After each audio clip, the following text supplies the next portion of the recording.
Bueno, buenos días, ¿me escuchan bien?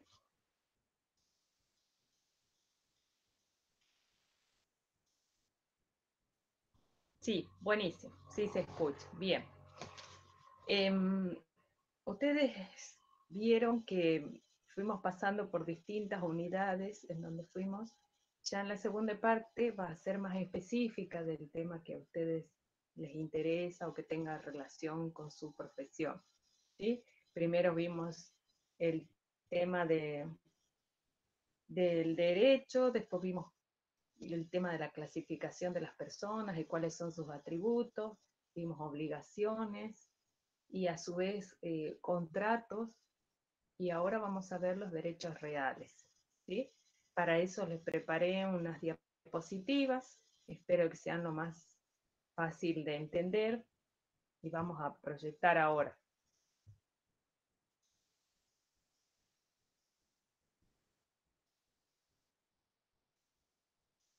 Como siempre no está el archivo acá, pero vamos a proyectarlo desde...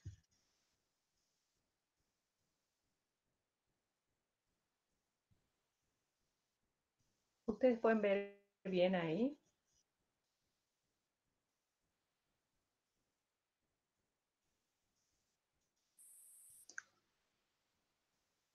Sí, profe, se ve. Buenísimo. Ustedes grítenme porque yo no veo el chat, nada. Solamente estoy proyectando. Bueno, los derechos reales funcionan en contraposición a los derechos personales. Ahora vamos a ver cuáles son. Los derechos reales son aquellos que crean entre la persona y la cosa una relación directa e inmediata. Es decir, que en este caso es la relación que establezco con la cosa. Existen dos elementos, la persona, que es el sujeto activo, y la cosa, que es el objeto de la prestación, que podría ser un hecho o un acto, ¿sí?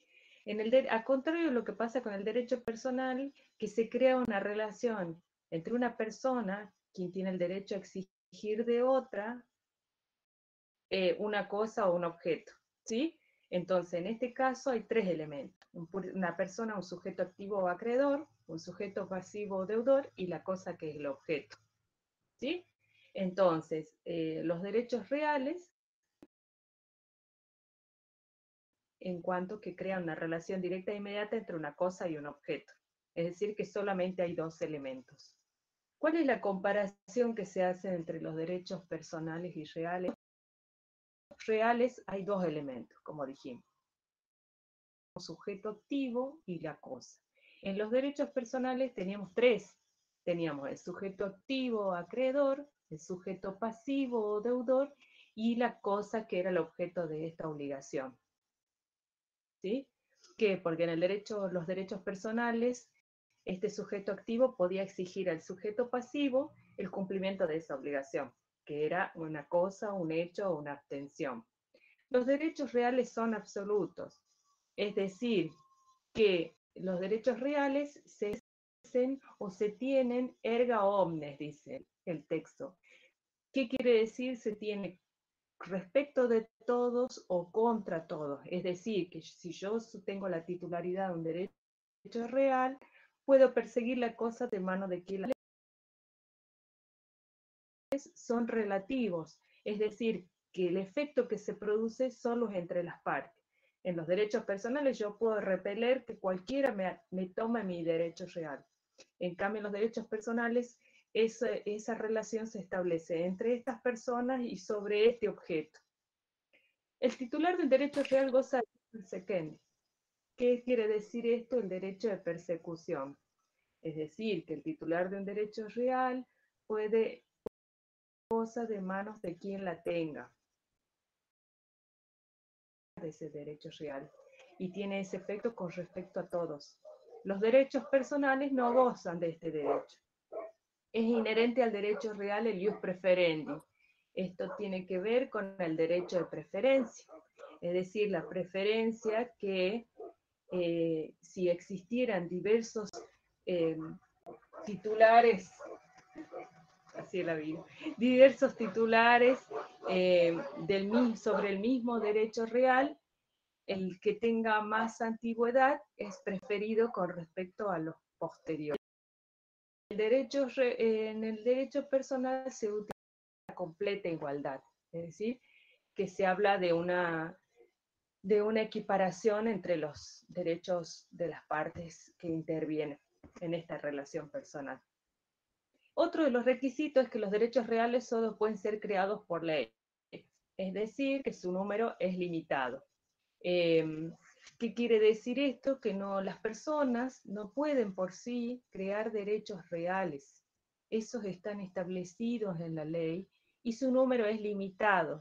Eso quiere decir que solamente existen los que están establecidos por la ley. Ninguno de nosotros podría crear un derecho real.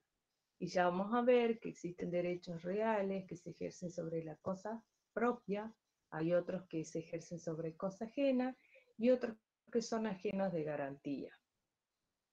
Los derechos personales son ilimitados, es decir, así como las partes teníamos la libertad de crear los derechos o las obligaciones de acuerdo a nuestras necesidades, los derechos personales son ilimitados y no existe un número limitado de derechos personales. Está establecido por las partes. O sea que las partes pueden crear un sinnúmero de derechos personales. En los derechos reales, la ley reglamenta las formalidades para su transmisión. Cuando se trata de la adquisición y transferencia de un derecho real sobre inmueble, siempre debe hacerse por escritura pública. Es decir, que en los derechos reales existe una reglamentación con respecto a las formalidades que debe tenerse al momento de hacer la transmisión. Los derechos personales nacen o se transmiten sin ningún requisito formal. ¿Se acuerdan cuando veíamos el tema contrato? Está dentro de los derechos personales, ¿sí? Entonces decíamos que no había ninguna formalidad del modo que quisiéramos, no hay requisitos formales. Entonces, si repasamos, vemos que los derechos reales son aquellos que establecen una relación directa e inmediata entre una persona y una cosa. Entonces decimos que hay dos elementos de esta relación: el sujeto activo o acreedor y la cosa. Son absolutos, es decir, que si yo soy titular de un derecho real, lo ejerzo y lo tengo con respecto a todos o respecto de toda la comunidad. Tengo el derecho de preferencia, es decir, que si yo existan varios acreedores del mismo titulares del mismo derecho real, el anterior tiene prioridad con respecto al posterior. Y derecho de persecución, que yo puedo perseguir la cosa de manos de quien la tenga. Y a la vez son limitados, es decir, que su creación solo puede ser establecida por la ley. Las partes no tienen la posibilidad de crearlos. Están establecidos por la ley, son los que ella establece y su número es limitado. ¿Cuál es el objeto de los derechos reales? Bien, cuando nosotros hablamos del objeto, estamos hablando de esa cosa que forma parte, que es el objeto de la prestación de un derecho real, la cosa. ¿Y qué llamamos cosa? En realidad, si nosotros nos ponemos a pensar desde el punto de vista físico, cosa es todo lo que nos rodea, ¿sí? Una mesa, una silla, una cortina, el sol, las personas, un mono, un perro, desde el punto de vista físico, ¿sí? Hay muchas cosas, el mar, el sol, el aire, que algunas son de cantidad ilimitada. Es de difícil apropiación por parte del hombre. Nosotros acá entendemos el tema del objeto, de la cosa, que es el objeto de los derechos reales, desde el punto de vista jurídico. Entonces, para el derecho, no todo es cosa, de las cosas que encontramos en la naturaleza, o de las cosas del hombre, sino solamente los bienes materiales susceptibles de valor económico. Y ya vamos a ver ejemplos claros en los cuales el objeto del derecho real es esta cosa que son bienes susceptibles de valor económico. Entonces ahí ya nos delimita el aspecto, el espectro dentro del cual es el objeto del derecho real. Es decir, que si nosotros decimos que en el sentido físico todo lo que existe en la naturaleza y lo creado por el hombre son cosas, está muy bien. Hay cosas que son inabarcables, como el sol, el agua, el mar, el viento, ¿sí? Pero desde el punto de vista jurídico, no todo eso es cosa. ¿Por qué? Porque no todo eso tiene valor económico. Entonces, ¿qué llamamos cosa en el derecho? Los bienes materiales susceptibles de valor económico. Entonces, las disposiciones referentes a la cosa son susceptibles a la energía y las fuerzas naturales susceptibles de ser puestas a disposición o al servicio del hombre. Esto tenemos que equiparar que las disposiciones referentes a las cosas, estamos hablando de que esa energía que pone el hombre, su capacidad puesta al servicio de una empresa en la cual crea el trabajo. O podemos hablar de esas fuerzas naturales susceptibles de poder ser puestas al servicio del hombre. Es decir, que tenemos algunas situaciones especiales que son eh, como la energía y el cuerpo humano, ¿sí? En cuanto a la energía, esa capacidad del hombre de poner toda su capacidad física para producir trabajo. Y cuando hablamos del cuerpo humano, en el cuerpo humano está bien que pueda ser considerado una cosa desde el punto de vista físico, pero desde el punto de vista del derecho no, porque no tiene valor económico. ¿Sí? Entonces, en los derechos reales debe existir la cosa, es decir, el objeto del derecho real. Que puede no existir al momento con la constitución de la obligación, ¿sí? Porque una cosecha de venta futura, es decir, que la cosa, el contrato se va a perfeccionar si la cosa existiera. Solamente la cosa objeto del derecho debe existir, ¿sí? Entonces, cuando hablamos del cuerpo humano, esas partes o de órganos o células no son objeto del comercio. No pueden estar, no pueden ser reguladas como una cosa según el aspecto jurídico, como bien material susceptible de económico. Situación,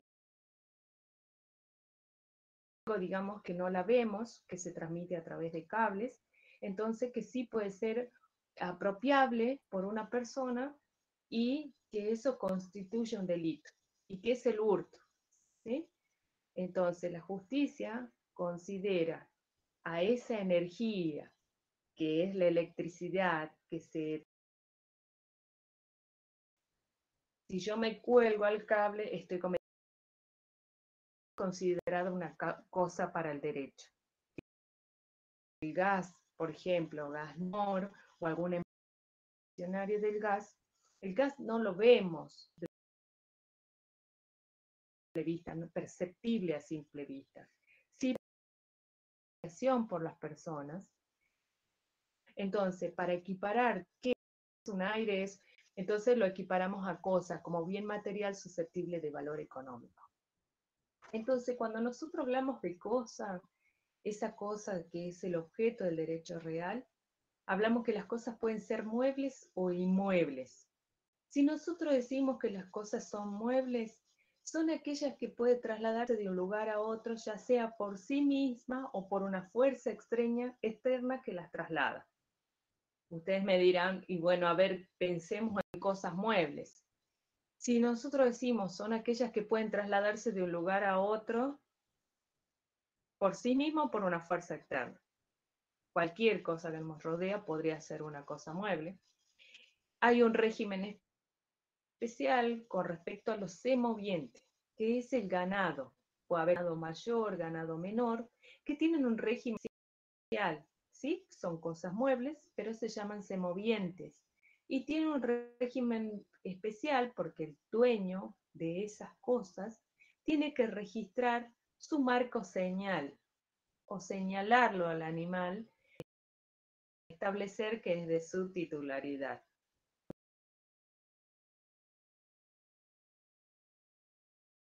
Pueden trasladarse de un lugar a otro ¿sí? Ya sea por sí mismo o por una fuerza extraña. Sería el caso, por ejemplo, de los animales, los semovientes, que tienen un régimen especial, y sería cualquier otra cosa mueble. Y ahí tenemos que diferenciar las cosas muebles. Hay un principio, dice que la posesión vale título. ¿Esto qué quiere decir? Que el solo hecho de yo poseerla se considera que soy la dueña, salvo, digamos, que lo hubiera perdido o la hubieran sustraído. Entonces ya alguien más acreditaría su titularidad, su posesión. Y las cosas muebles no registrables, siempre se tiene en cuenta que la posesión de buena fe. Ahora, si yo la robé, la posesión no es de buena fe, entonces la posesión no vale título. En cambio, en las cosas muebles registrables es preciso una inscripción, como por ejemplo cuando hablamos de una moto, un vehículo, de un auto, ¿sí? De una máquina. Entonces, estas cosas muebles registrables necesitan, para tener efecto con respecto a terceros, la existencia de la inscripción de esa titularidad. Porque si yo la tengo pero no la registro a mi nombre, si me la roban o he sustraído o la pierdo, difícilmente puedo acreditar, digamos, para poder acreditar la titularidad. Y con respecto a las cosas inmuebles, ¿sí? Tenemos dos clases de inmuebles. Tenemos los inmuebles por naturaleza, que es el suelo, las cosas incorporadas a él de manera orgánica, las que se encuentran bajo el suelo sin el hecho del hombre. Acá tenemos que hacer una diferenciación, ¿sí? Cuando nosotros decimos que inmueble por naturaleza, tenemos el suelo, las cosas incorporadas a él de manera orgánica, los árboles, eh, las plantas, el sembradío, y las cosas que se encuentran bajo el suelo sin el hecho del hombre. Y esto hacemos excepción de que no está incluido dentro de las cosas inmuebles los tesoros puestos por el hombre. Porque si nosotros decimos que son inmuebles por naturaleza, aquellos que se encuentran por debajo del suelo, los tesoros no son hechos de la naturaleza, sino son puestos por el hombre, y eso no forma parte de los inmuebles por naturaleza. ¿Sí? El inmueble por naturaleza es el suelo y todo lo que hay plantado en él, ¿sí? De una manera orgánica y lo que se encuentra bajo el suelo, ¿sí? A diferencia de lo que pasa, supongamos, puede existir, que pase que haya tesoros, y como esos son puestos por el hombre, no forman parte del inmueble, y a la vez pueden existir sustancias minerales en las cuales ahí hay otra situación particular en la cual los minerales forman una propiedad distinta a la de propiedad del suelo. ¿Sí? Acuérdense que las sustancias minerales pertenecen a la provincia o de donde el territorio donde se las encuentra. ¿Sí? Y los inmuebles por accesión son aquellas cosas muebles que se encuentran inmovilizadas por su adhesión física al suelo, de carácter perdurable. ¿Esto qué quiere decir? Que las cosas muebles que se inmovilizadas por su adhesión física al suelo. Es cuando nosotros llevamos los materiales de construcción de una casa o un edificio. Pasan a ser, porque se considera que tiene un carácter perdurable. ¿Sí? Dejaron de tener la movilidad de transportarse de un lugar a otro para pasar a estar en un lugar fijo. Esos son los inmuebles por accesión, es decir, aquellas cosas muebles que han pasado, que se han inmovilizado, puestas en un lugar fijo y pasan a ser inmuebles por accesión. El ejemplo típico es cuando se hace una construcción de una casa.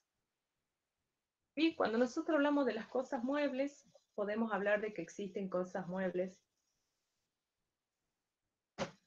Esta es una clasificación, ¿sí?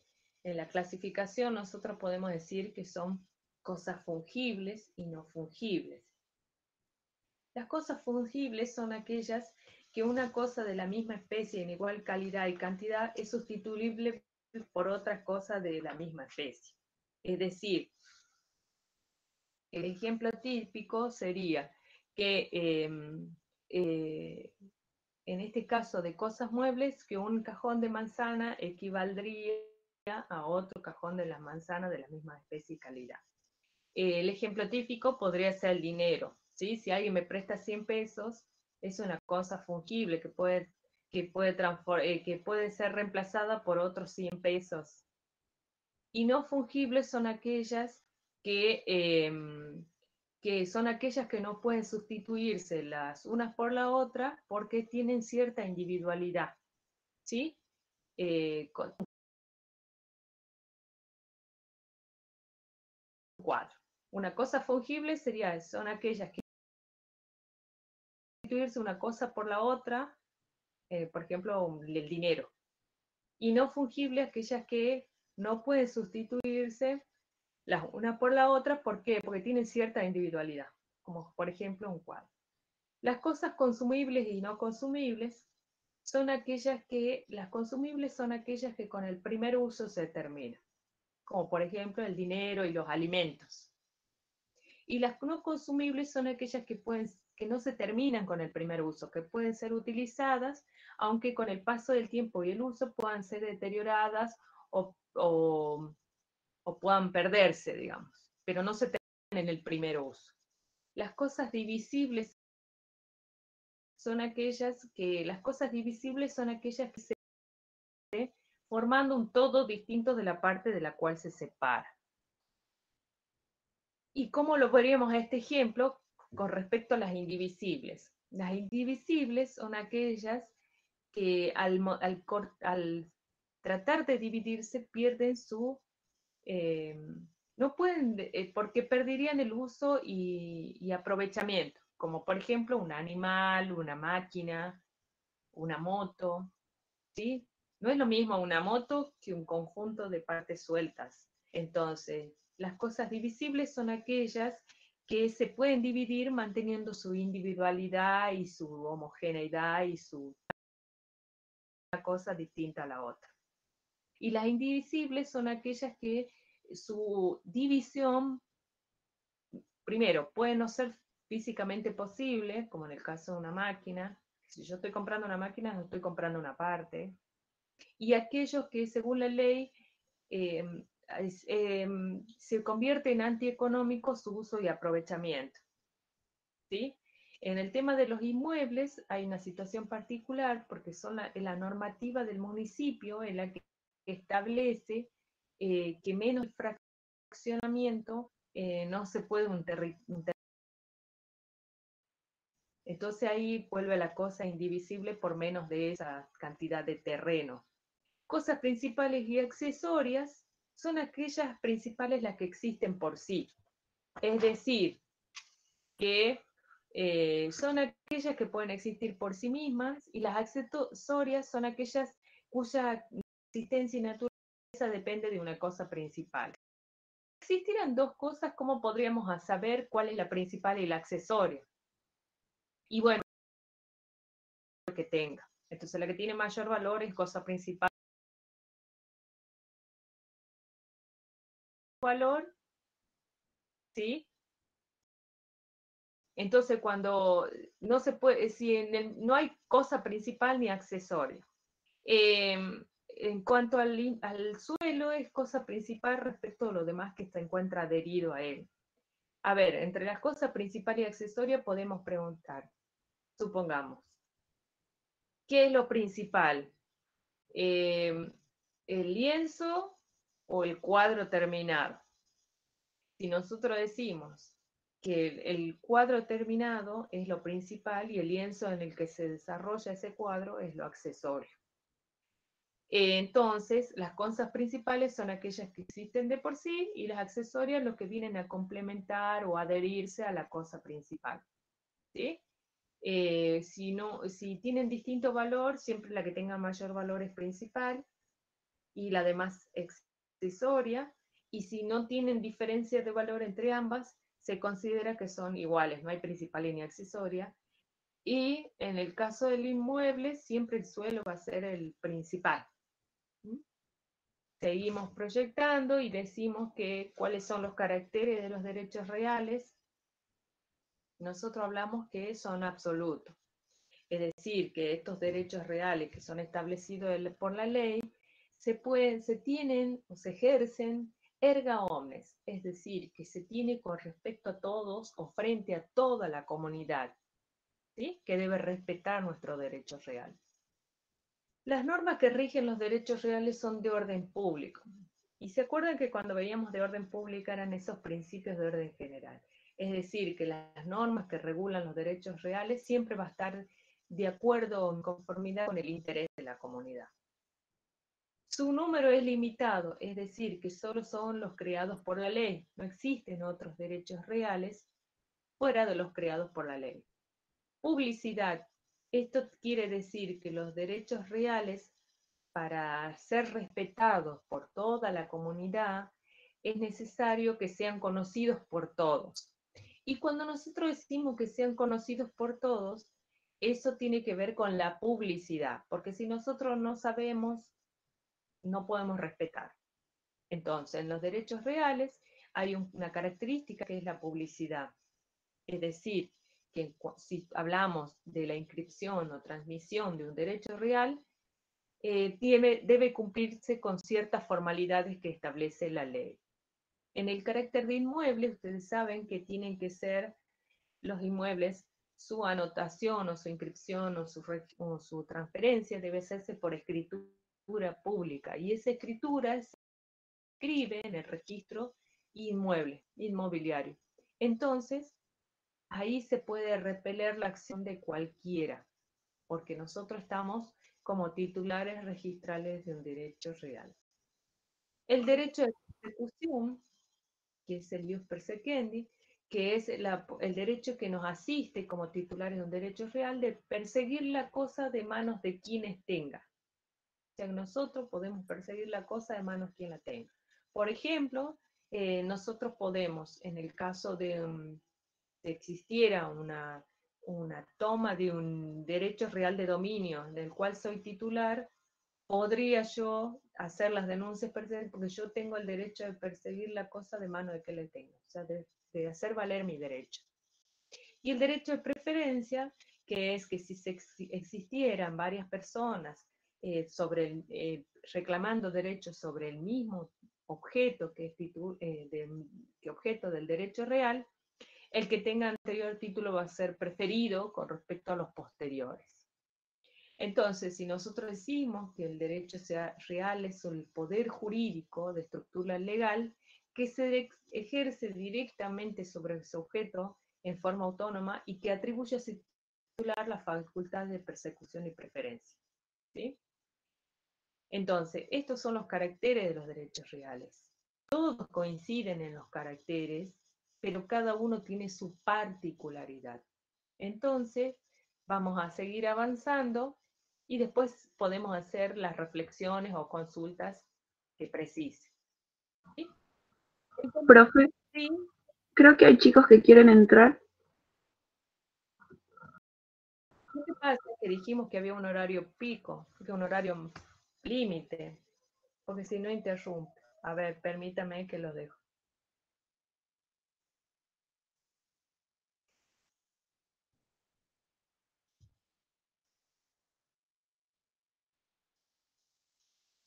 Claro, 9:28, 9:31.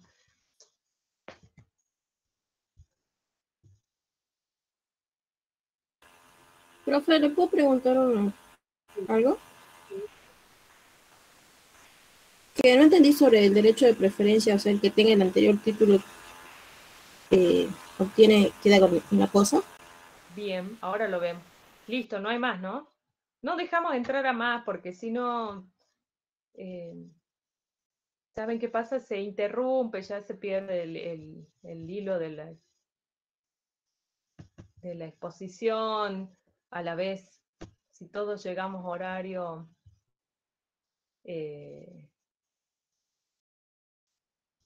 sería justo que nos interrumpan. Bien. Vamos a ver de nuevo vamos a ver de nuevo la exposición. Vamos a volver. ¿Cuál era tu pregunta, Rocío? Sí, que el derecho de preferencia. Que Bien. te dijo que el que tenga el último título, el anterior título, respecto de los otros. Ese Claro. se queda con la cosa. No, lo que pasa es que, a ver, puede suceder,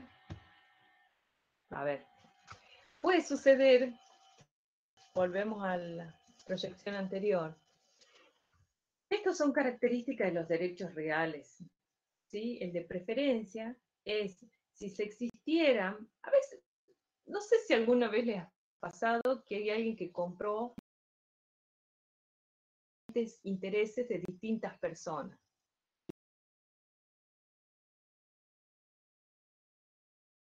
El derecho de preferencia es eso.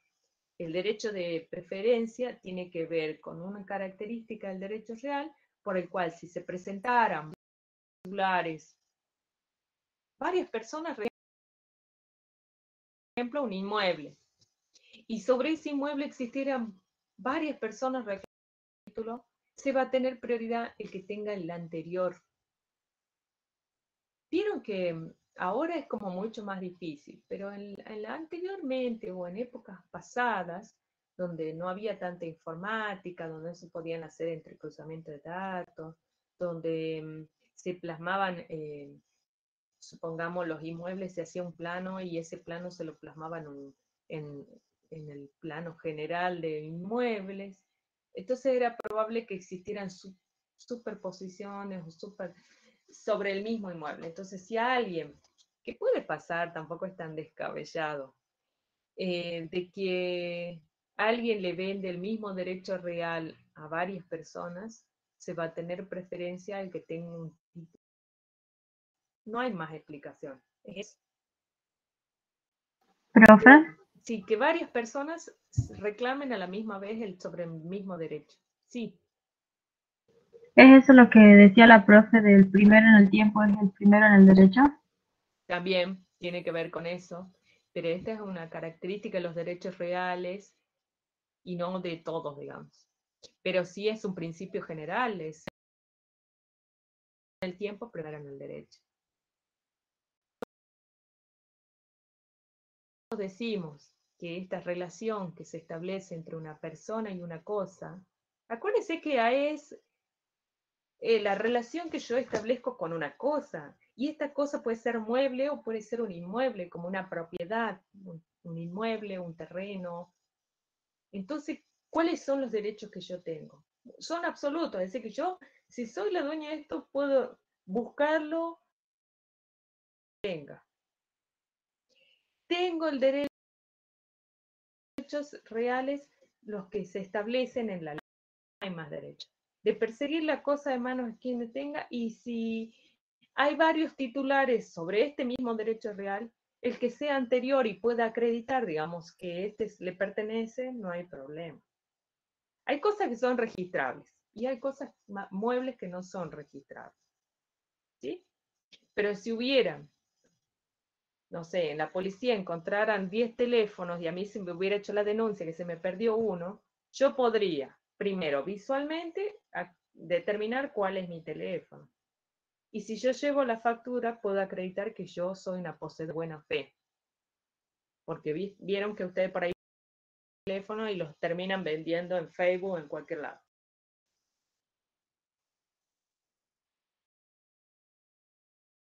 Es eso. Nosotros podemos,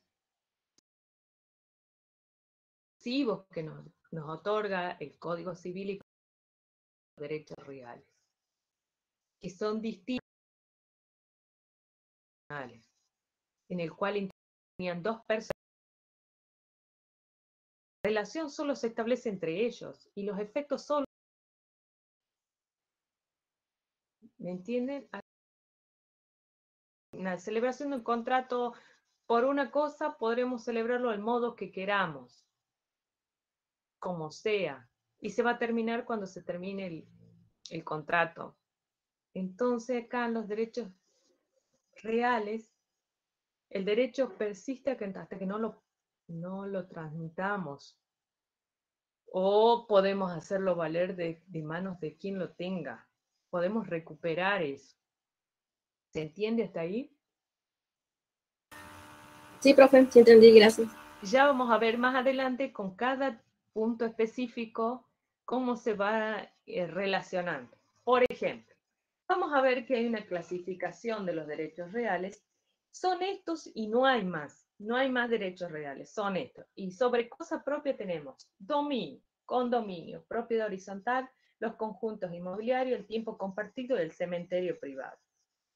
Ustedes acuérdense que en el año 2015, una reforma importante del Código Civil y Comercial, en el cual se modernizó o se contempló algunos derechos reales que antes no estaban. Por ejemplo, el cementerio privado. ¿Sí? El tiempo compartido también tenía una normativa, pero ahora está dentro del Código Civil como un derecho real. Entonces tenemos sobre cosa propia, sobre cosa ajena y sobre cosa ajena de garantía. Son las tres clasificaciones. Y dentro de cada uno de ellos es cómo va a ser la relación de esa persona. Podemos tener el dominio, el condominio, la horizontal, los conjuntos inmobiliarios, el tiempo compartido, el cementerio privado. Ahora vamos a describir cada uno de ellos. Sobre cosa ajena, es decir, cómo un inmueble que es de propiedad de otra persona puede verse afectado por un derecho real, como la superficie, el usufructo, el uso, la habitación y la servidumbre. Y tenemos también sobre cosa ajena de garantía, que son esos derechos reales que vienen a garantizar una deuda, un préstamo, un crédito que nosotros hayamos tenido. Y depende sobre el objeto que recaiga, va a ser hipoteca, prenda o anticresis. ¿Sí? Ya vamos a empezar a desglosar de a poquito cada uno de ellos. Ustedes cuando sientan que me tienen que interrumpir, no hay problema. Yo no los veo, pero ustedes sí, entonces me pueden interrumpir. Que es importante que ustedes sepan sobre cosa ajena, sobre cosa propia, sobre cosa ajena y sobre cosa ajena de garantía. No hay más derechos reales que esto. Estudiamos esto y no hay más, porque están establecidos por la ley. Tenemos el primero sobre cosa propia, el dominio. Ustedes siempre acuérdense que el dominio es el más amplio derecho de señoría que puede tenerse sobre una cosa. Es decir, que si nosotros hablamos que es el más amplio señorío que puedo tener sobre la cosa, es decir, que yo si tengo una cosa, en este caso mueble, puedo regalarla, donarla, venderla, romperla, tirarla, ¿sí? Entonces, el derecho real que confiere la mayor cantidad de facultades que se puede tener sobre un objeto es el dominio. Yo tengo el dominio y puedo usar, gozar, disponer material y jurídicamente. Es decir, puedo usarla, gozarla, venderla, transmitirla, regalarla, romperla, destruirla. Entonces, ahí decimos que tiene toda la facultad de usar, gozar, disponer materialmente y jurídicamente. Transmitirla, venderla, donarla, regalarla. ¿Cuáles son las características de estos derechos de real de dominio? Es que es absoluto, es decir, que en este caso yo puedo hacer valer mi derecho de dominio con respecto a toda la sociedad. Es exclusivo, porque no hay dos personas que tengan el mismo derecho real sobre la misma cosa. ¿Sí? Yo tengo el dominio de esto y no puede venir nadie a decirme que tiene el mismo derecho sobre el mismo teléfono. Será sobre otro, pero no sobre el mismo. Y es perpetuo, que por más que yo no lo use, no lo pierdo, ¿sí? Es decir, que si yo no uso el teléfono, no lo pierdo porque no lo use. Entonces, existen restricciones y límites al dominio, que es esta cantidad de facultades que nos establece la ley como titulares de un dominio, de un derecho real, que hay restricciones que son algunas disposiciones que establece la ley con respecto a de que esta facultad que tenemos con respecto a todo esté restringida. Como por ejemplo, si un vecino quiere apoyar en mi propiedad una escalera o pasar para arreglar su propiedad, no puedo negársela. ¿Sí? Es una cuestión, una restricción al dominio. Eso no quiere decir ni que lo pierda, y el otro va a tener que repararme si me produce algún daño con esto. Perdón. ¿Sí? Entonces, ¿qué tenemos que saber? ¿Qué es un derecho real sobre una cosa propia? Que yo puedo usar, gozar, disponer material y jurídicamente. Que tengo, cuál es su carácter, que es absoluto, que es exclusivo y que es perpetuo. Es decir, que por más que yo no lo use, no lo pierdo. Y acá tenemos un ejemplo, que son las llaves de un auto o las llaves de la casa. Es decir, que yo tengo el dominio. Puedo esa casa usarla, disfrutarla, hacerle remodelaciones, que sería disponer materialmente, o venderla, transferirla, donarla, regalarla. Pasamos al siguiente derecho real, se llama condominio. Cuando nosotros hablamos de condominio, decimos que es el derecho real de propiedad sobre una cosa que pertenece en común a varias personas y que corresponde a cada una por una parte indivisa. Es decir, cuando Karina, que soy yo, me reúno con los chicos de legal del segundo cuatrimestre y decidimos comprar una cosa en condominio, ¿sí? Se presume que compramos todo por la misma parte, salvo que en el título o la ley disponga que sea una proporción distinta. Entonces, es el derecho real de propiedad sobre una cosa que pertenece en común a varias personas y que corresponde a cada una por una parte indivisa. ¿Qué quiere decir esto? Que nadie físicamente sabe cuál es la porción que le corresponde. ¿Sí? Entonces, ¿cuáles son los caracteres? Decimos que hay una pluralidad de sujetos, que no establece en el condominio que debe haber partes o sujetos único objeto, porque si cada uno adquiere un objeto, sería dominio. Entonces acá estamos hablando de un objeto, es de propiedad, de titularidad de nosotros. En este caso,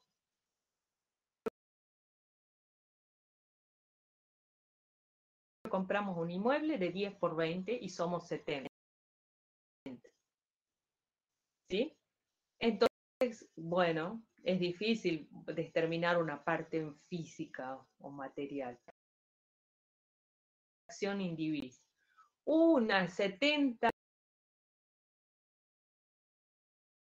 del fondo, del centro del lote. Estamos describiendo que una 70 parte a mía, ABA es mía, de esa fracción de ese inmueble. Entonces, ¿cómo podemos constituir un condominio? Y por un contrato. Cuando decía esto, de que presentamos todo y compramos un inmueble. Por actos de última voluntad, es probable que en un testamento alguien disponga que una propiedad pase a nombre o titularidad de varias personas. O cuando lo establece la ley. ¿Qué puede pasar acá? Hay dos situaciones. Puede haber dos clases. Con indivisión es aquello que por más que las partes quieran no se puede dividir, y en este caso es el supuesto de las medianeras, los muros comunes, por más que entre los dos, somos los dos titulares de ese, pero hay una indivisión forzosa establecida por la ley. Dividirla materialmente. Y sin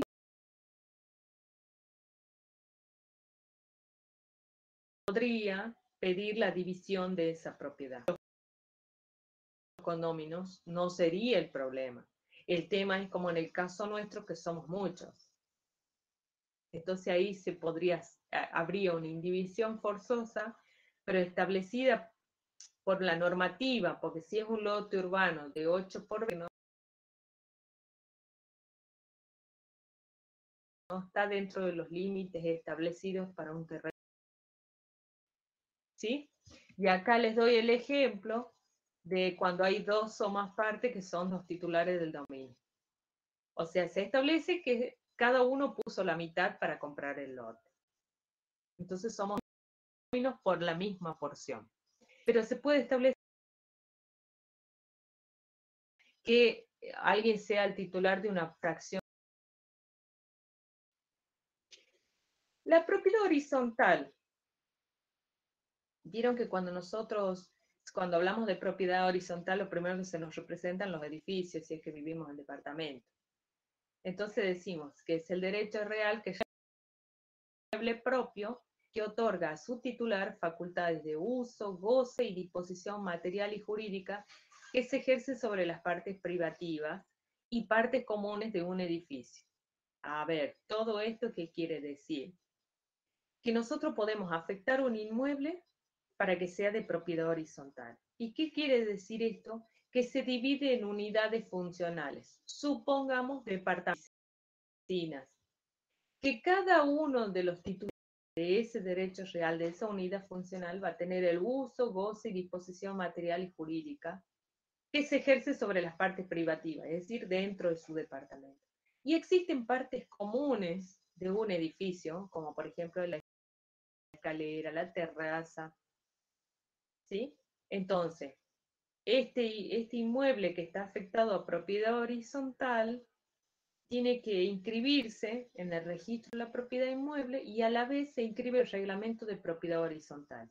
¿Y qué va a hacer ese reglamento? Va a establecer las divisiones y medidas de esas unidades funcionales y a la vez cuáles son las facultades y los gastos de administración que se utilizan para cómo va a ser la administración, porque acuérdense que en un edificio acá en Jujuy no, pero en otros edificios donde hay, no sé, cientos de departamentos, es más difícil la administración y el uso, ¿sí? Nadie podría hacerse dueño exclusivo de las partes comunes. Siempre los chicos ponen el ejemplo de que el que vive en planta baja y hay un jardín, lo cierra y se adueña. Bueno, eso no se puede hacer. Nosotros tenemos partes privativas que son exclusivas de uso y de goce de la persona que es titular, o de los inquilinos, o de quienes usen ese derecho real, y partes comunes que nos corresponden a todos los que vivimos ahí. O sea, nadie podría hacerse el dueño sobre alguna parte común.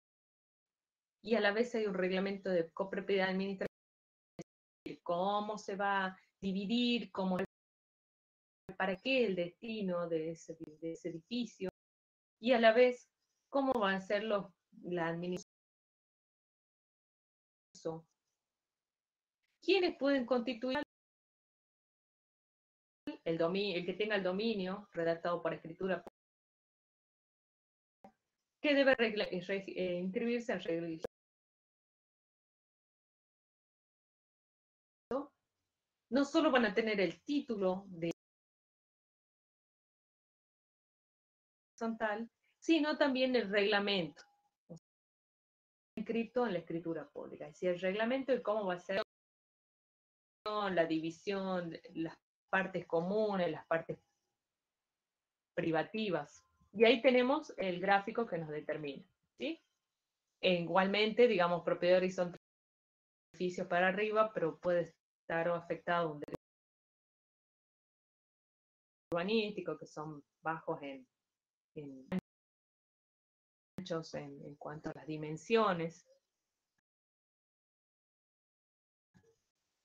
Vamos a ver solo sobre el repaso y el descanso y las consultas inmobiliarios. Son conjuntos inmobiliarios o náuticos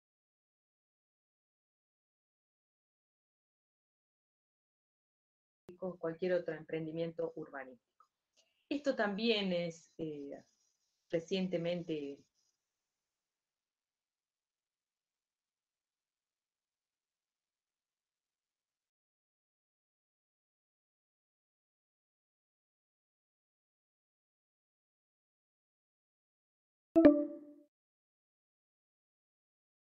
industriales o emprendimientos urbanísticos, ¿qué tienen en común? Que hay un cerramiento, hay partes comunes y privativas, un estado de indivisión forzosa y perpetua de las partes comunes y un reglamento y obligación de contribuir con los cargos y gastos y cargas comunes.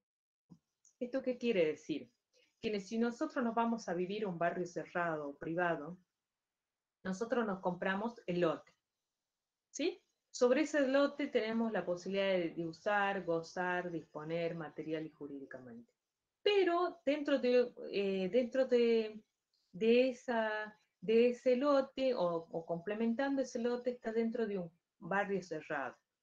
Y ahí hablamos de cerramientos y las condiciones edilicias que nos imponen esto, por ejemplo, no construir más de 3 metros con tales características para no afectar el efecto paisajístico. Entonces nos dice que hay un cerramiento, hay partes privativas y hay partes comunes. Que sobre las partes comunes hay una indivisión forzosa, es decir, nadie puede pedir la parte que le corresponde por esa indivisión forzosa que hay establecida.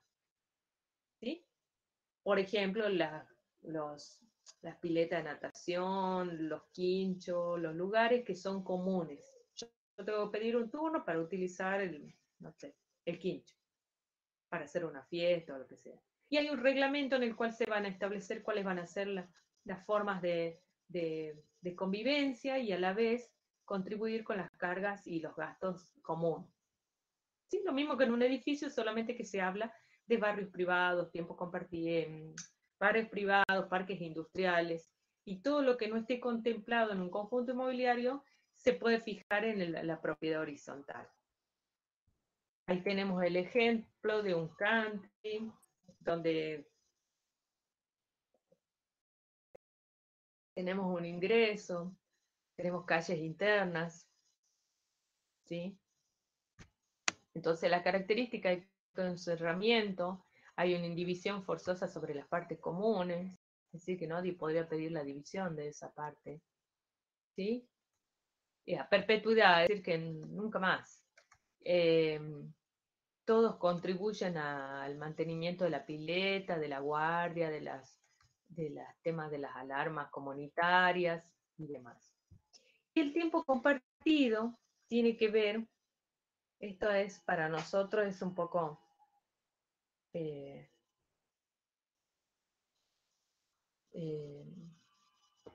tiempo compartido es un derecho real si uno más bienes están afectados a su uso periódico y por turnos, para alojamiento, hospedaje, comercio, turismo, industria y otros fines.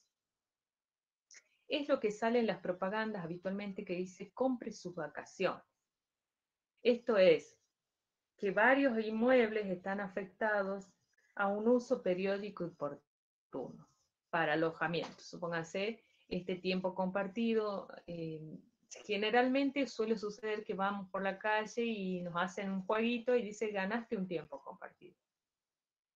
En realidad, el tiempo compartido se paga y es el derecho real que nos permite usar un bien que está afectado a tiempo compartido periódico y por turno. Es decir, yo me compro una semana en tiempo compartido para ir a Río de Janeiro en Hotel 5 estrellas. ¿Sí? Y a la vez esos bienes afectados pueden estar diversas partes del mundo. Entonces, se paga mensual, no es alquiler, no es un dominio, es tiempo compartido. Requiere la afectación de uno más objeto a la finalidad de aprovechamiento periódico por turno, esa es la característica. Si es inmueble debe formalizarse en la escritura pública, ¿sí? Entonces debe inscribirse. Yo afecto un inmueble de mi propiedad a tiempo compartido. y a la vez tengo que registrarlo en un registro de prestadores y de establecimientos de tiempo compartido. Es decir, no alquilo, no soy dueña, es tiempo compartido. Me permite usar por un tiempo y durante, digamos, por turno y en uso periódico, una semana en un lugar específico, en las leñas, supongamos. Eso se saca un turno y el que administra, digamos, la empresa que administra te dice, bueno, a vos te corresponde la primera semana de agosto. Entonces yo tengo esa semana vacacional que la estuve pagando durante todos los meses con la tarjeta de crédito, pero que no es ni tan caro como es tiempo compartido, voy pagando, ¿sí? Y acá tenemos un ejemplo que es, digamos, este tiempo compartido, digamos. La posibilidad de que estos bienes afectados sean de distintos países, yo pueda seleccionar una vez al año por un uso periódico, que sería por turno, es decir, que hay miles de personas que están pagando tiempo compartido para el mismo registro de prestadores. Entonces va a haber miles de personas que va a querer usar esa semana en agosto en las leñas.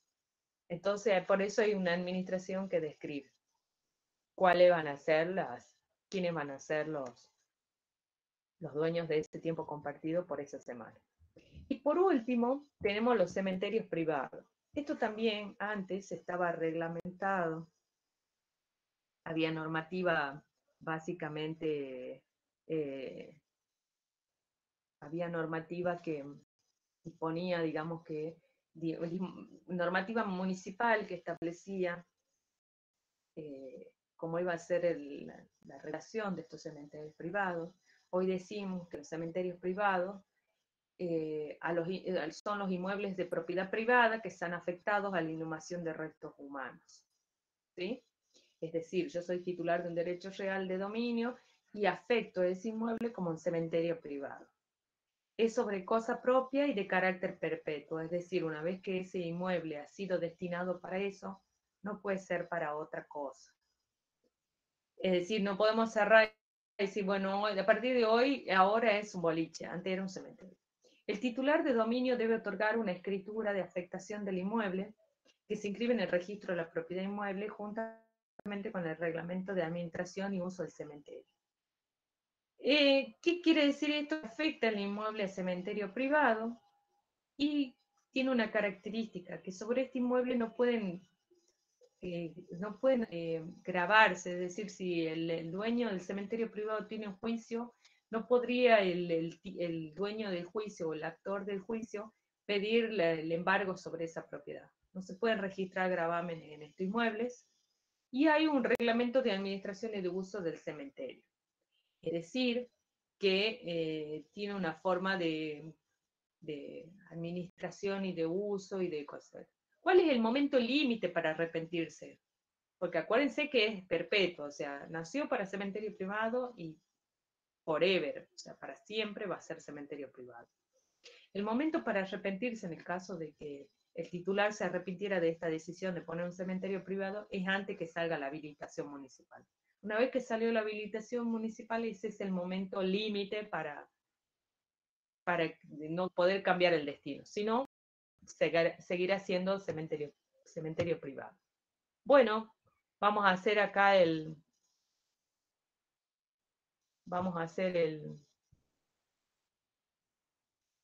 repaso, a ver de qué les ha quedado dudas, cómo estamos.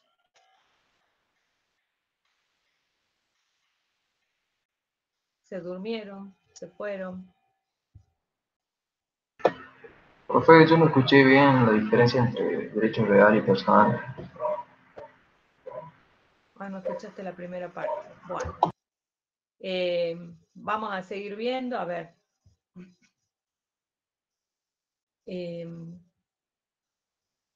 Bueno, en realidad, esto que lo repetimos varias veces.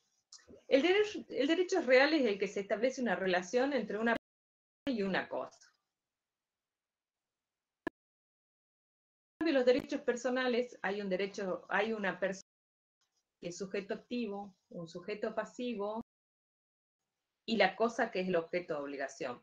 El sujeto activo tiene el derecho a exigir al sujeto pasivo el cumplimiento. Entonces, desde ahí ya partimos que hay diferencia en cuanto a los elementos. En el derecho real solo es la relación que se establece con la cosa. Por eso dijimos que en los derechos reales es un derecho absoluto, es decir, que quien sea el titular de un derecho real puede, se ejerce y se tiene con respecto a todos, no con respecto a algunas personas. Se lo puede defender de cualquiera. En cambio, los derechos personales, el efecto es limitado a las partes que lo celebraron. En los derechos reales son creados por la ley, no hay más de los que les mostré en la clasificación. Es decir, que no hay más derechos reales que eso. En cambio, los derechos personales, ¿se acuerdan que cuando veíamos obligaciones, veíamos que las obligaciones podían ser de dar, de no dar, de hacer o de no hacer? ¿Sí? Entonces decimos que los derechos personales son las partes las que establecen qué modo y de qué forma van a llevar a cabo esa relación. Y los efectos se producen entre ellos. No es como los derechos reales que se pueden ejercer contra todos. ¿Se entiende? Sí, profe. Ya lo Juan entendí. Carlos. ¿Sí? Sí, sí, ya entendí. A ver, el ejemplo clásico es el dominio, este que nos daba la mayor cantidad de facultades. Nosotros podíamos eh,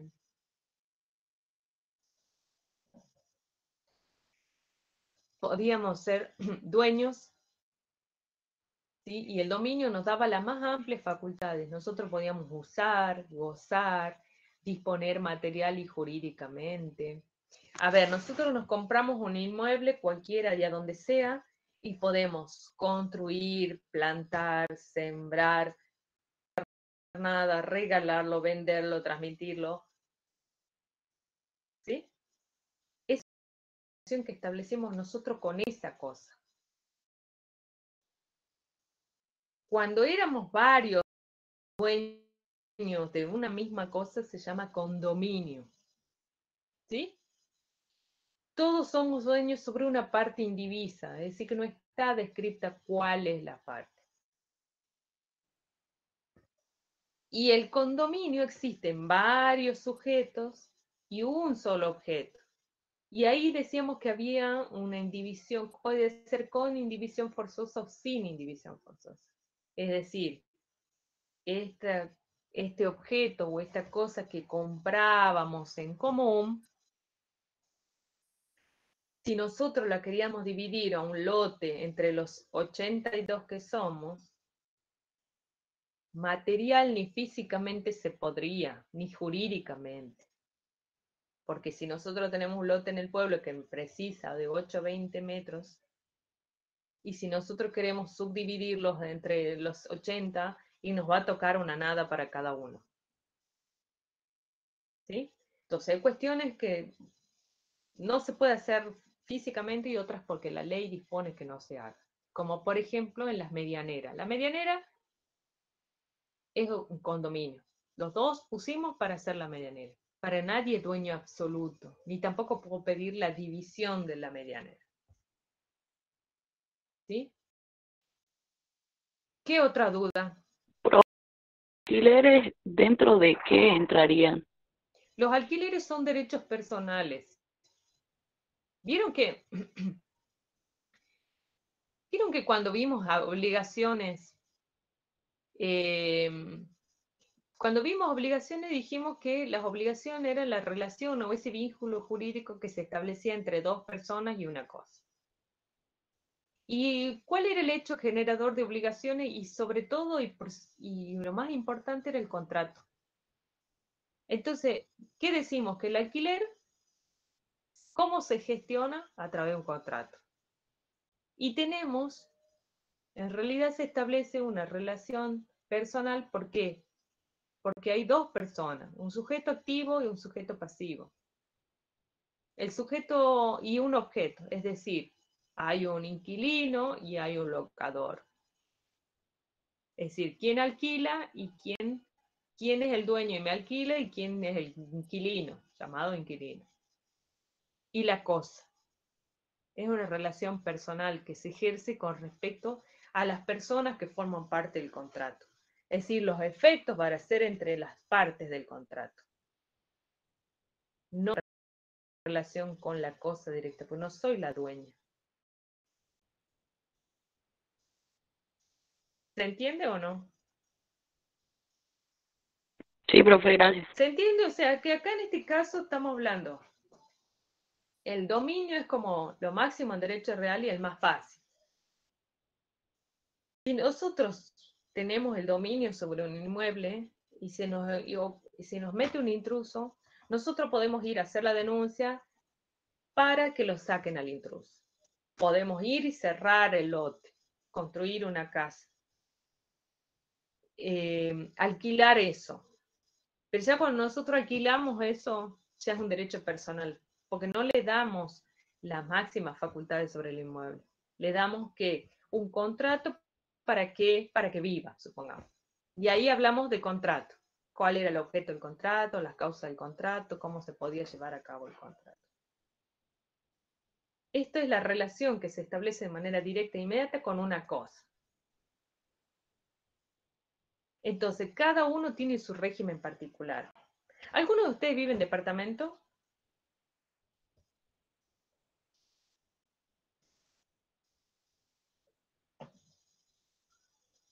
Nadie.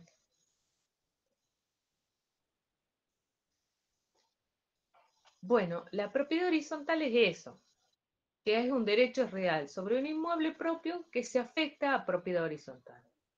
Es decir, que quien es titular de un inmueble puede afectar ese inmueble para propiedad horizontal. ¿Y qué quiere decir esto? Que se va a dividir en unidades funcionales. Y esas unidades funcionales van a ser privadas de cada uno.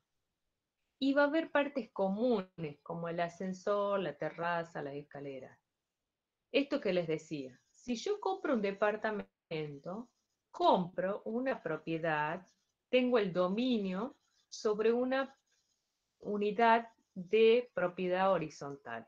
Esto ya me está diciendo de antemano que no voy a ser dueña ni del edificio, ni de la terraza, ni del ascensor. Solamente soy dueña de la unidad funcional en la cual está dividido. Se va a dividir en 50 unidades. Yo voy a adquirir una. Sobre esa unidad funcional voy a tener el uso, el goce, la disposición jurídica. Yo puedo vender el departamento, puedo alquilarlo. Y sobre las partes comunes, va a ser comunes a todos los que vivimos ahí. Y nadie puede arrogarse derechos exclusivos con respecto a las partes comunes. Es decir, nadie se puede adueñar de la terraza, ni ir a poner en el fondo una pileta de natación.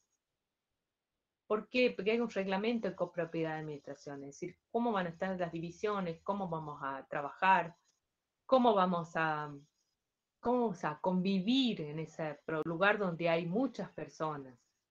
Yo dentro de mi casa soy dueña absoluta, pero hay un reglamento que me dice que no puedo hacer ruido después de las 22 horas, que hay cosas, ¿sí? Y las partes comunes son comunes a todos. Siempre ponen el ejemplo, chicos, que hay su vecina, que es la de planta baja, se hizo un cerramiento y se agarró de la parte de abajo como jardín. Bueno, eso no se puede hacer, que son partes comunes a todos. Es de esparcimiento, tiene un fin. Cuando el que lo construyó debe haber pensado, bueno, esto es para espacio recreativo, para jardín. ¿Se entiende?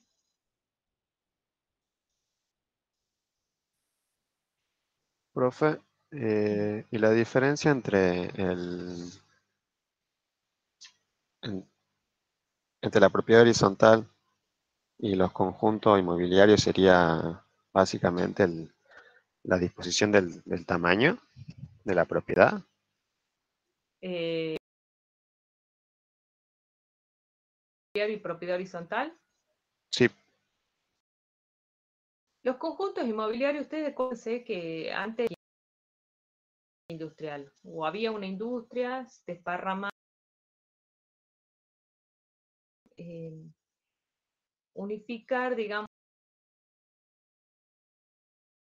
edificios. A ver, no es lo mismo ir a comprar que ir al parque industrial donde están todas las respuestas. Entonces, es un moderno templado de los conjuntos inmobiliarios, se va del propiedad horizontal, pero también pasa lo mismo. El parque industrial, ¿sí? Comprando, y entonces ese parque industrial tiene disposiciones que son partes comunes, partes privativas, hay una administración privado. Yo no vivo en barrio privado, pero he visto cómo son. Por ejemplo, el que más, el más, no sé si es el más antiguo o no, barrio cerrado o privado, ¿sí? Yo me compré ese lote, está afectado por conjuntos inmobiliarios. Y ya me estoy sometiendo a las reglas que establece esta normativa. Porque si yo voy y me compro un lote, es un dominio que tengo sobre una propiedad. Punto. Ahora, si yo sé que va a haber un reglamento y voy a tener que cargar que signifique vivir en un encantamiento, espacios comunes, y los espacios comunes son pileta, quincho, ¿sí? Lo que la estructura, digamos, que los departamentos, en cambio el otro, que industrial, supongamos,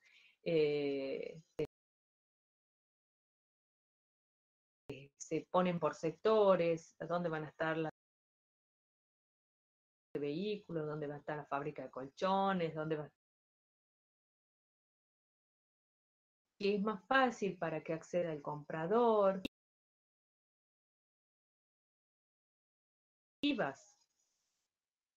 Las mejoras Albi, que está en plena Belgrano, que a lo mejor si industrial no sé, seguramente si nosotros vamos a comprar es para la gente que es, por ejemplo,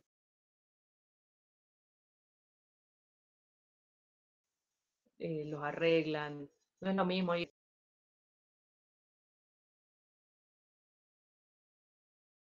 está específicamente para eso. ¿Se entiende? sí. Seguramente les vamos a ir entrando más en el tema, que son, pero cuando ustedes digan, yo mueble, ya vamos a saber cuáles son las características que inscriben, ¿sí? Entonces, bien, lo hagamos con propiedad, sepamos qué hay que hacer. Bueno, si no hay más preguntas con respecto al otro.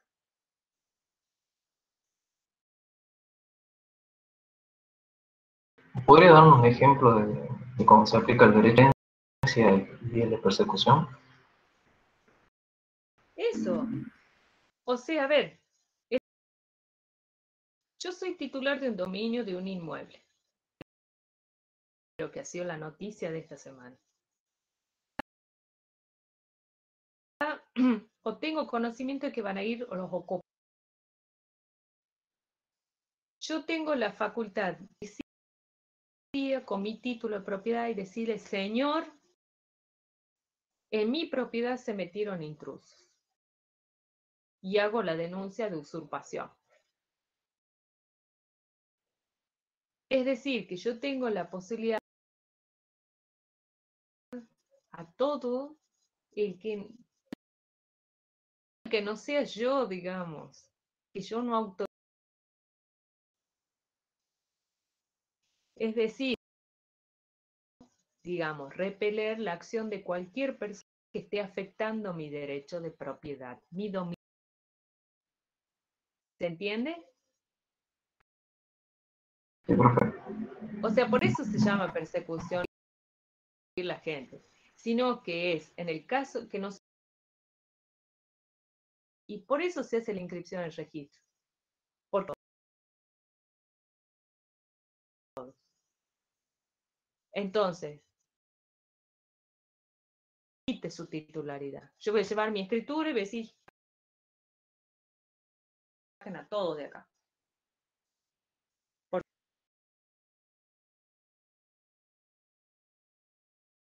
Pero funciona así.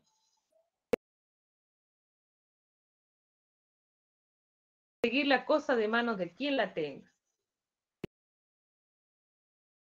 Teléfono. Yo tengo que ir y acuérdense que no estamos, vivimos en una sociedad, entonces no podemos ir por mano propia. Pero yo tengo la posibilidad de persecución sobre la colecta.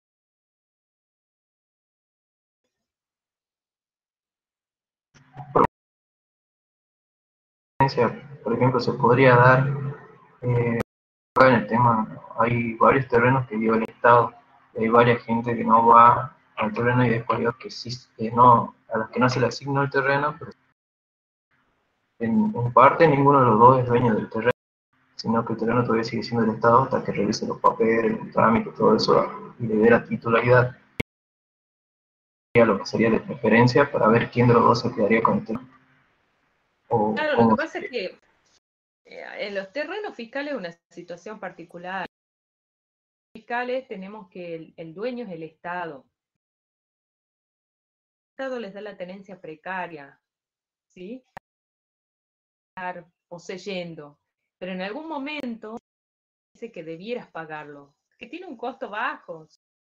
La gente no se molesta en pagarlo. Es cuando se da el derecho de preferencia, cuando yo litigo hace muchos años, vendido por boleto de compraventa un inmueble, esa otra no hizo escritura, tras la figura a nombre del titular original.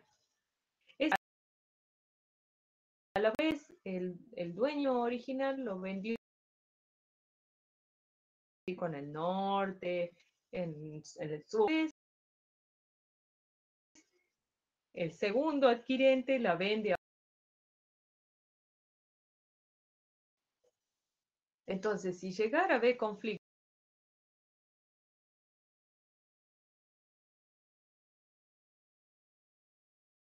¿se entiende? En el tema de los inmuebles es necesario que los derechos exista la publicidad a través de la inscripción en el registro público de comercio. Si no, nadie sería, no podríamos saber de quién es la titularidad de algunos inmuebles. Y si vendría alguien y dijera, no es mío, porque yo lo digo, bueno, ¿se entiende? Sí, pero fue. Y una última cosa. Los fiscales aparte, digamos, eso tiene un régimen. Pero igualmente, cualquier de los terrenos fiscales, o sea, el Estado. Pero, ¿qué pasa? Y a su vez ese transmite, y ese le vende a ese, y ese le vende al otro, y así se hacen las prescripción. Y eso, pero en lo privado es como más claro, porque si hay varias personas con el mismo título, preferencia al más anterior, porque es probable que el siguiente es probable que, ¿se entiende? Sí, sí, profe. O sea, la preferencia es que si se presentaran varias personas con al anterior, y se lo va a dejar de lado a los... Algo Pero, profe, hace poco, empezamos, pero yo digo, ay, ¿qué ha pasado? no, quería comentarle un caso. Mi hermano hace poco que una familia su vivienda y no la estaba habitando, como que estaba abandonada la casa y se metió otra familia y dijo que no la podían retirar de esa casa. ¿Cómo sería en ese caso? Bueno, justamente, existen varias situaciones, pero en esa... nosotros, en nuestro régimen jurídico, ¿se acuerdan cuando hablamos de la prescripción, que era el modo de extinción de las obligaciones? Si yo soy la titular de un inmueble, en el cual tengo el título, y dejo que alguien pacíficamente y en forma pública, no es que se metió de noche y está oculto en la, sino que actúa como dueño, paga los impuestos, los saqué, transcurridos, existe el derecho de la prescripción adquisitiva, es decir, que tiene la posibilidad de adquirir un derecho sobre el inmueble. Ahora, si yo me fui de vacaciones y dejé mi casa, cuando vuelvo veo que está ocupada, como les dije, el derecho me asiste dándome la posibilidad de asistir a la justicia y pedir que lo saque. Los denunciarlo por usurpación, título para entrar en mi propiedad. Autorizado. No se la alquilé, no se la vendí, no se la... ¿Se entiende?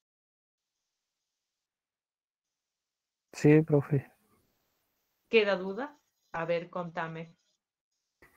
No, es porque, bueno, eso es más de lo que se dice, que ahora que usted lo está aclarando, se entiende un poco más, pero yo me basaba en lo que es en el boca a boca, que me refería a lo que cuando se metió esa familia, esa misma noche cambió la cerradura y bueno, cuando fueron los propietarios, es por este tema de la pandemia, donde no tenían dos casas, bueno, se fueron todos a habitar a la más común. Esa casa la dejaron un tiempo, 2 meses creo.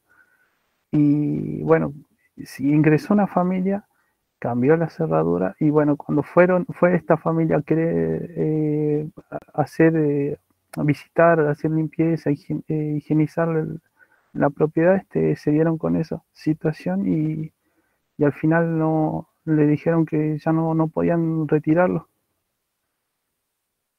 Bueno, por eso.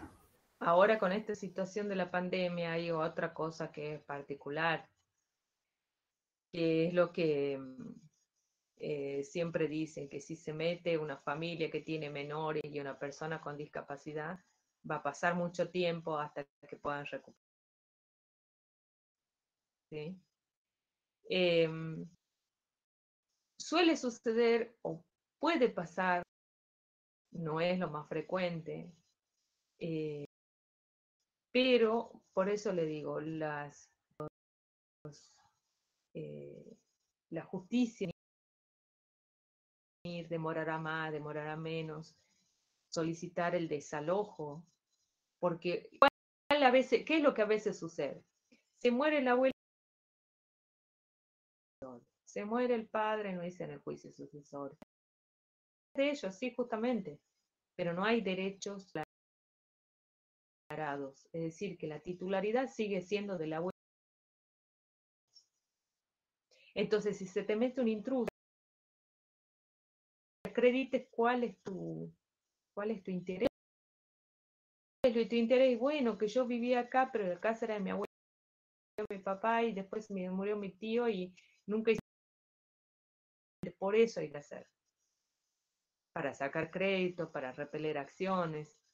Entonces, ¿qué tienen que hacer? Decir, bueno, che, se murió la abuelita, hay que hacer la sucesión. ¿A nombre de quién va a quedar? De mi papá. Bueno.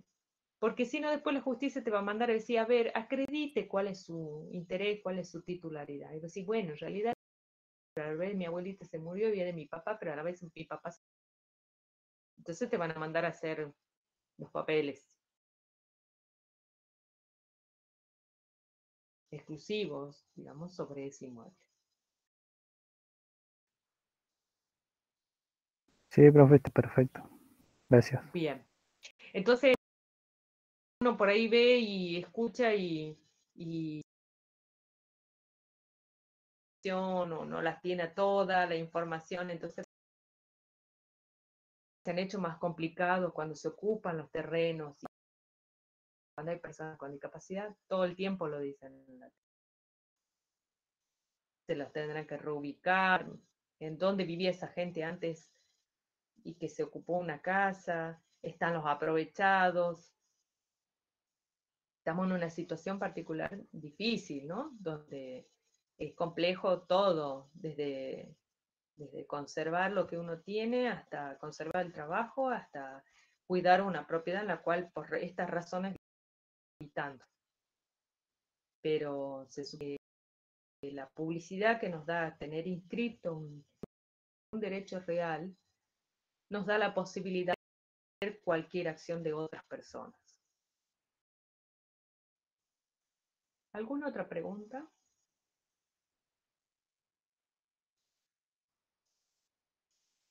A ver, si le ha quedado claro, doña Gabriela Soleta.